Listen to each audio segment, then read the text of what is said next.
नमस्कार, मी प्रणिता बोरसे. आपण पाहत आहात TV9 मराठी. बुलेटिन मध्ये पाहूयात महाफास्ट 50 बातम्या. तिसऱ्या टप्प्याचा प्रचार संपुष्टात. राज्यातील 11 मतदारसंघांमध्ये उद्या मतदान. महायुतीकडील 7 तर महाविकास आघाडीतील 4 जागांचा समावेश. बारामती, माढा, सोलापूरसह 11 हाय व्होल्टेज जागांसाठी उद्या मतदान. दिग्गजांची प्रतिष्ठा पणाला. सुप्रिया सुळे, सुनेत्रा पवार, उदयनराजे, रणजितसिंह निंबाळकर, प्रणिती शिंदेसह दिग्गज नेते रिंगणात. तब्येत अस्वस्थ वाटत असल्याने पवारांचे आजचे कार्यक्रम रद्द. पवारांची प्रकृती स्थिर असल्याची माहिती. 2 दिवस भाषण करण्यास पवारांना डॉक्टरांकडून मनाई. बारामतीत प्रचारादरम्यान मडकं फोडण्याचा व्हिडिओ व्हायरल. अजित पवार गटातील समर्थकांकडून मडकं फोडण्याची अनोखी पद्धत, मात्र त्यामागील कारण अस्पष्ट. रोहित पवारांनी भर सभेत मडकं फोडल्याचा व्हिडिओ दाखवला. मलिदा गँगच्या सदस्यांनी मडकं का फोडलं? मडकं कधी फोडलं जातं माहीत नाही का? रोहित पवारांचा सवाल. मडकं फोडणं आणि अघोरी विद्या यांचा परस्पर संबंध. बारामतीच्या सभेत जे घडलं ते अघोरी विद्येतून. जितेंद्र आव्हाडांचं ट्विट करत निशाणा. कुणीतरी चौकात मडकं फोडत असल्याची तक्रार मिळाली, मात्र मला त्याबद्दल माहिती नाही. मी कधीही कुणाचा अवमान केला नाही किंवा पातळी सोडली नाही. व्हायरल व्हिडिओवर अजित पवारांची प्रतिक्रिया. नवी पिढी जोपर्यंत जबाबदारी घेण्यास सक्षम होत नाही तोपर्यंत मी डोळे मिटणार नाही, असं पवार साहेब म्हणाले. शरद पवारांवर बोलताना रोहित पवार भावूक. भावनिक झालेल्या रोहित पवारांना अजित पवारांचा टोला. रोहित पवारांची नक्कल करत अजित पवारांकडून रडीचा डाव असा उल्लेख. अजितदादांना ईडीची नोटीस आली तेव्हा त्यांच्या डोळ्यात मगरीचे अश्रू होते, मात्र माझे अश्रू पवार साहेब बोलले ते ऐकून आलेले खरे. अजितदादांनी ऍक्टिंग केल्यानंतर ट्विट करत रोहित पवारांचं उत्तर.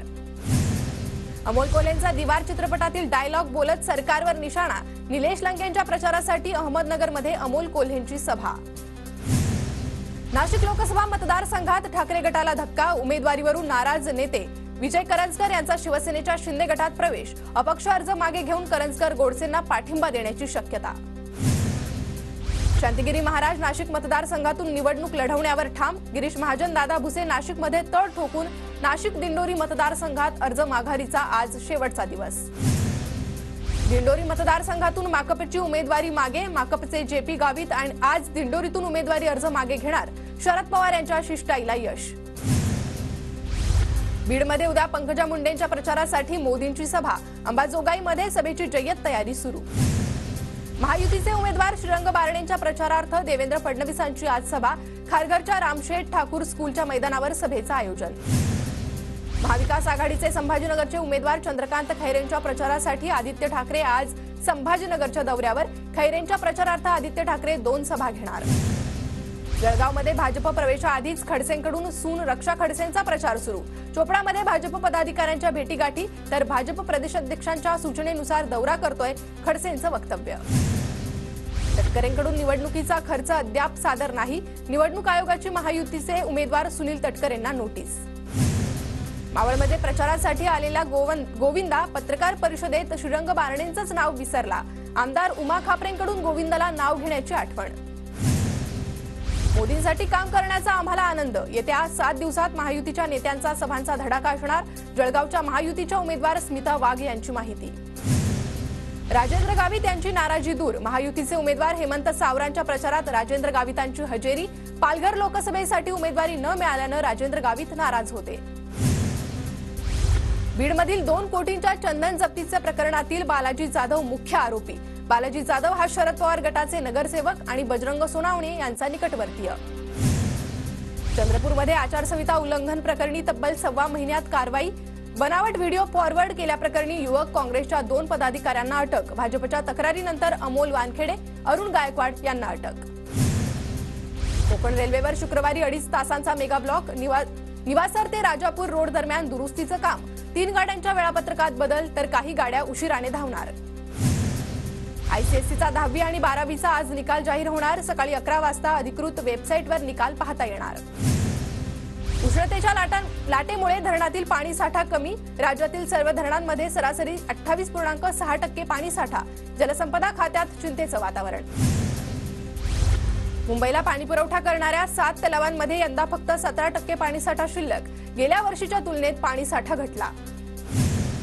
दक्षिण पुणे परिसरातील गावांमध्ये भीषण पाणी टंचाई. भिलारेवाडी, मांगडेवाडी आणि गुजर निंबारकळ वाडीत नागरिक पाण्यासाठी हतबल. पिण्याच्या पाण्यासाठी नागरिकांना पैसे मोजण्याची वेळ.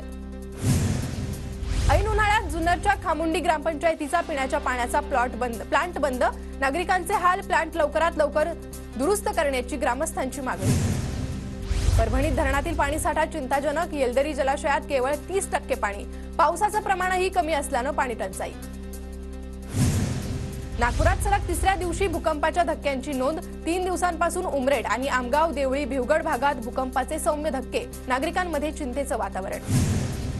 पंढरपूरमध्ये विठ्ठल रुक्मिणी मंदिर संवर्धनाचं काम वेगाने सुरू. 45 दिवसात मंदिरातील काम पूर्ण करण्याचं नियोजन. मे अखेरपर्यंत विठ्ठलाचं दर्शन पूर्ववत करण्याची तयारी. पुण्यात मतदानाच्या दिवशी आठवडे बाजार बंद राहणार. येत्या 7 मे रोजी बारामती, 13 मे रोजी पुणे, मावळ, शिरूर मधील सर्व आठवडे बाजार बंद ठेवण्याचे जिल्हाधिकाऱ्यांचे आदेश. बारामती मतदारसंघातील नागरिकांना मतदानासाठी सार्वजनिक सुट्टी देण्याचे आदेश. नागरिकांनी मतदानाचा हक्क बजावण्यासाठी जिल्हाधिकारी सुहास दिवसेंचे आदेश. लोकसभा निवडणुकीत उमेदवारांचा निवडणूक खर्च तपासला जाणार. खर्च तपासण्यासाठी केंद्रीय निवडणूक निरीक्षक सूरज गुप्ता यांची नियुक्ती. मद्यविक्रीचा बंदीचा आदेश मतदान काळ आणि मतदारसंघापुरता मर्यादित. उच्च न्यायालयाकडून पुन्हा एकदा स्पष्ट. साखर उद्योग आता सौर ऊर्जा निर्मितीत येणार. वार्षिक 1 लाख कोटींपेक्षा जास्त उलाढाल असणाऱ्या साखर उद्योगाला सौर ऊर्जा निर्मितीत नेण्याचा निर्णय. बीड जिल्ह्यात मागील महिन्यात अवकाळीमुळे फळबाग आणि पिकांचं नुकसान. शेतकऱ्यांकडून नुकसान भरपाईची मागणी. नांदेडच्या बिलोलीमध्ये फणस लागवडीतून शेतकऱ्याची चांगली कमाई. शेतकरी राजेंद्र तोटावडांना लावलेल्या फणसाला बाजारात चांगली मागणी. धाराशिवमध्ये गेल्या वर्षीच्या अवकाळीनं झालेल्या नुकसानीची अद्याप मदत नाही. पंचनामे पूर्ण करून मदतीचा अहवाल शासनाकडे. शेतकरी मदतीच्या प्रतीक्षेत. नांदेड जिल्ह्यात उन्हाचा पारा वाढला. 42 अंश सेल्सिअस इतक्या उच्चांकी तापमानाची नोंद. तापमानाचा शेती पिकांना फटका. पीक करपण्यास सुरुवात. धाराशिव जिल्ह्यात 42 अंश सेल्सिअस उच्चांकी तापमानाची नोंद. तुळजाभवानी मंदिरात येणाऱ्या भाविकांना उन्हापासून वाचण्यासाठी छत उभारलं. कळमनुरीत आगारातील बसची मोठ्या प्रमाणात दुरावस्था. प्रवाशांचा जीव मुठीत धरून खिळखिळ्या बसमधून प्रवास. पुण्याच्या आंबेगावमधील पारगावात श्री मुक्तादेवी यात्रेचा उत्साह. यात्रेनिमित्त रंगला बैलगाडा शर्यतीचा थरार.